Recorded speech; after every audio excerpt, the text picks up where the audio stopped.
Knowledge carries with it an obligation to learn and to apply.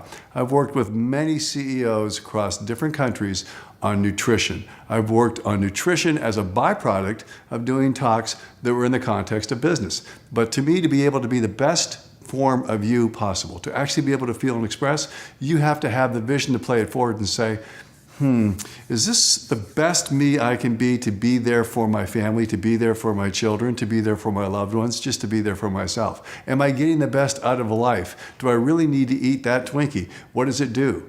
What does it do to me? What am I taking in and what am I getting from it? It's the same type of construct we use on the mind. The mind needs nutrition and takes in nutrition and uses whatever form of nutrition, whether it's a vapid TV show, or whether it's from a good book, we will become that nutrition. That will become the thoughts that feed our mind. Those thoughts will become our actions. I would submit to you, to get physical is this. Get up and do something. Most of the time, you know what we do? We put our butts in a chair. We come in, we go to the break room, or we eat breakfast, then we sit down. Then we bring a snack with us, and then we sit down. And then we go home, we get in the couch, we watch television, and we sit down. And we are the most obese nation in the world. Now, how does that happen? How does that happen? Do something to take care of this, to take care of your body in your way, whatever it is. Incremental steps make a big difference. And the first one is understanding that the portion size and what you consume does make a difference in your health. Beyond divine intervention, we don't know when we're going to go. Let's try to be the very best we can in the present, because that has everything to do with influencing our future. I can tell you that there's been many times when another person who's chasing the same thing I am is exhausted from the chase and quits.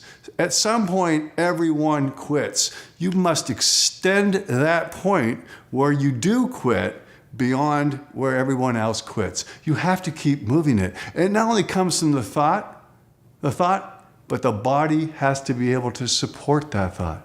Not being enervated by lack of nutrition or poor nutrition or lack of exercise where you can't move.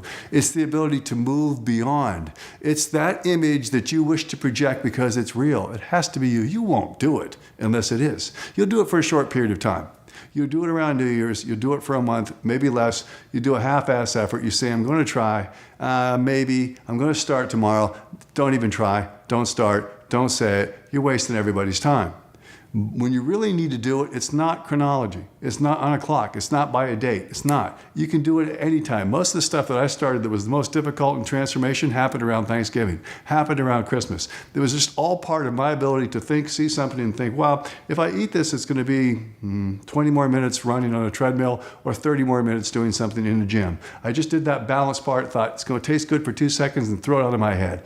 Physicality, how you eat, what you eat, makes all the difference in how you can support those promises and cash the checks that your mind writes with your body.